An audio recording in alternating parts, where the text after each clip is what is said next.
Naxal Vikram Gowda police ಬಲೆಗೆ ಬಿದ್ದಿದ್ದೇ ರಣರೋಚಕ ಕಾರ್ಯಾಚರಣೆಯಲ್ಲಿ command ಹತ್ಯೆಯಾಗಿದ್ದು ಮೊದಲೇ ಆಪರೇಷನ್ಗೆ ಪ್ಲಾನ್ ಮಾಡಿಕೊಂಡಿತ್ತಂತೆ ಎಎನ್ಎಫ್. ನಕ್ಸಲ್ ಕಮಾಂಡ್ ವಿಕ್ರಮ್ ದೇಹದಲ್ಲಿ 7 ಗುಂಡು ಪತ್ತೆಯಾಗಿದೆ. ಸೋಮವಾರ ರಾತ್ರಿ ನಡೆದಂತಹ ಗುಂಡಿನ ಚಕಮಕಿ ಎಎನ್ಎಫ್ ಹಾಗೆ ನಕ್ಸಲರ್ ನಡುವೆ ನಡೆದಂತಹ ಚಕಮಕಿಯಲ್ಲಿ ವಿಕ್ರಮ್ ಗೌಡ ಹತ್ಯೆಯಾಗಿದೆ.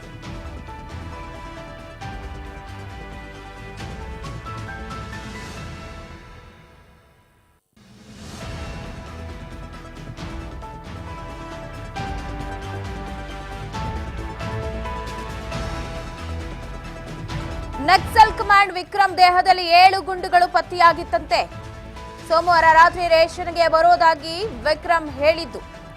ಬಂದ ಸಂದರ್ಭದಲ್ಲೇ ಅಟ್ಯಾಕ್ ನಡೆದಿದೆ.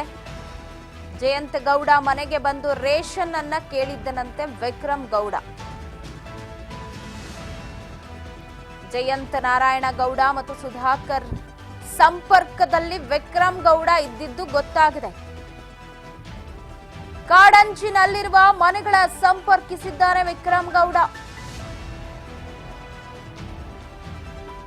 ನಕ್ಸಲ್ ವಿಕ್ರಮ್ ಗೌಡ ಪೊಲೀಸ್ ಬಲೆಗೆ ಬಿದ್ದಿದ್ದೇ ರಣರೋಚಕವಾಗಿದೆ.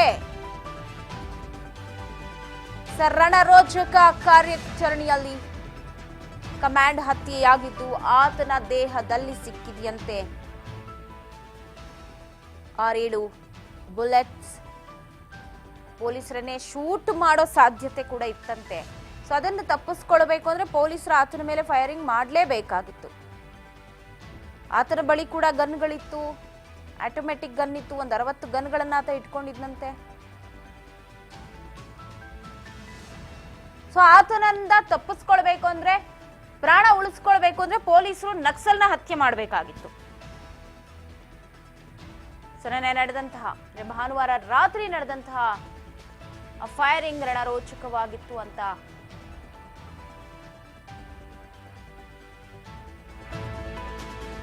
ತಿಳಿದು ಬಂದಿದೆ. ಕಾಡಿನಂಚಿನಲ್ಲಿರುವ ಮನೆಗಳನ್ನ ಸಂಪರ್ಕಿಸಿ ಆಗಾಗ ರೇಷನ್ ಅನ್ನ ಪಡೀತಾ ಇದ್ದಂತೆ ವಿಚಾರ ಗೊತ್ತಾದ ತಕ್ಷಣ ಎನ್ಎಫ್ ಹೋಗಿದೆ, ದಾಳಿಯನ್ನ ನಡೆಸಿ ಹತ್ಯೆ ಮಾಡಿದೆ.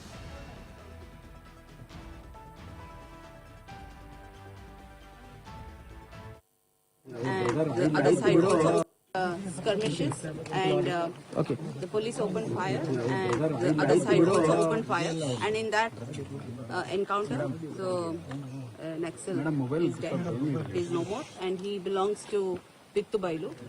He belongs to Karkala Taluka, and this operation took place in Pittubailu. We had collected information from very long time, and for last 10 days we had continuously kept the operation intact, and operation was led by our SP anti-Naxal force, Jitendra Dayama. He's a young officer, very enthusiastically he has led his team, and of course there's cooperation from the district police, the SP Udupi, and also IGP of the Western Range, and the whole operation was guided hands-on by our DG ISD, Internal Security, to whom the ANF Anti-Naxal Force reports.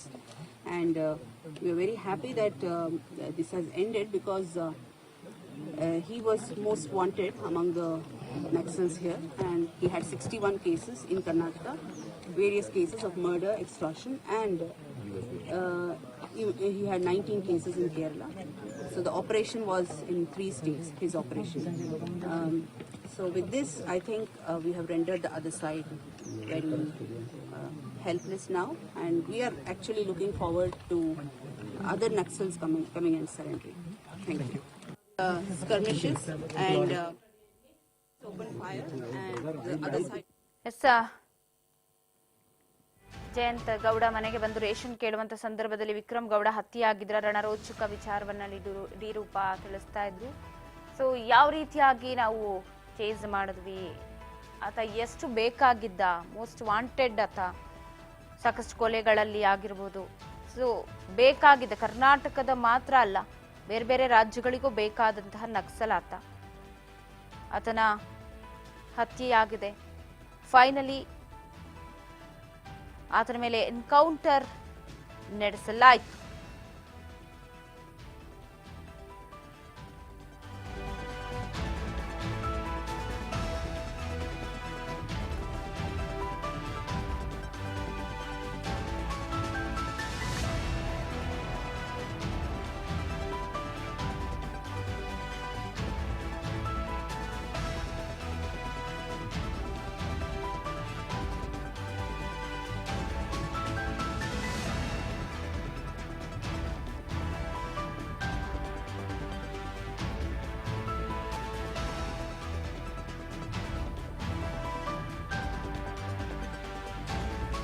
Naxal ನಾಯಕ ವಿಕ್ರಮ್ ಗೌಡ ಬಗ್ಗೆ doctor G Parameshwar ಪ್ರತಿಕ್ರಿಯೆ ಕೊಟ್ಟಿದ್ದು, Vikram encounter ಬಗ್ಗೆ ಎಡಪಂಥೀಯರು ಅನುಮಾನವನ್ನು ವ್ಯಕ್ತಪಡಿಸ್ತಾ ಇದ್ದಾರೆ.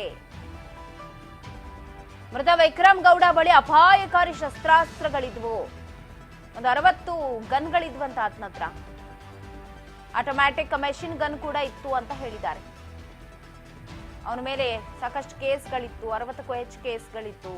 ಪೊಲೀಸರಿಗೆ ಬೇಕಾದಂತಹ most wanted ಆಗಿದ್ದ ಆತ, ಕ್ರಿಮಿನಲ್ಲೇ ಆಗಿದ್ದ ಅನ್ನುವಂತಹ ಮಾಹಿತಿಯನ್ನ ಡಾಕ್ಟರ್ ಜಿ ಪರಮೇಶ್ವರ್ ಹೇಳಿಕೆ ಕೊಟ್ಟಿದ್ದಾರೆ. ಏನ್ ಹೇಳಿದ್ರು ಕೇಳಿ.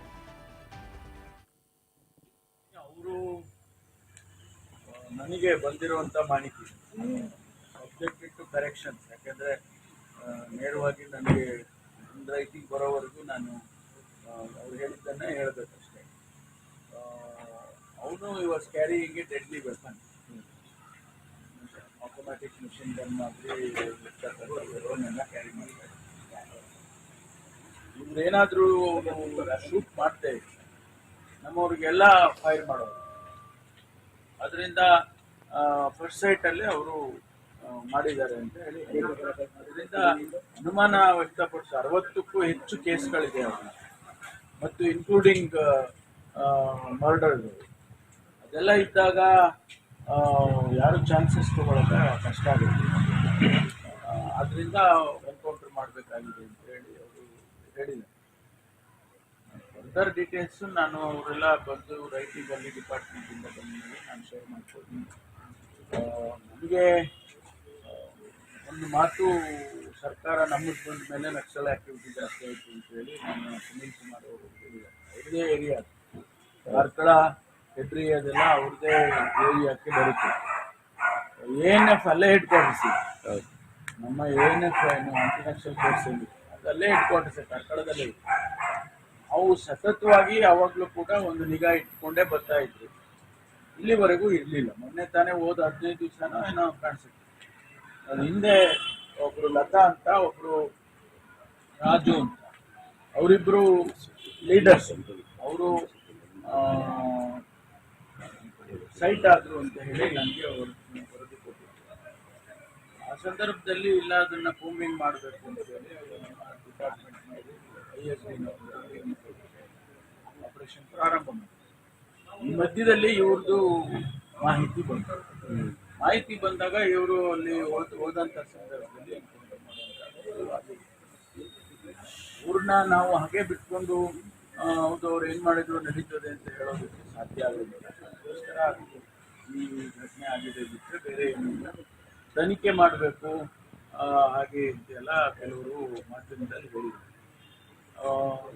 60 ಕೇಸ್ ಇದ್ದು ಅವನು ವೆಪನ್ ಕ್ಯಾರಿ ಮಾಡಿಕೊಂಡು ಹೋಗುವಂತ ಸಂದರ್ಭದಲ್ಲಿ ಎನ್ಕೌಂಟರ್ ಆಗಿರೋದ್ರಿಂದ ಯಾವ ದೃಷ್ಟಿ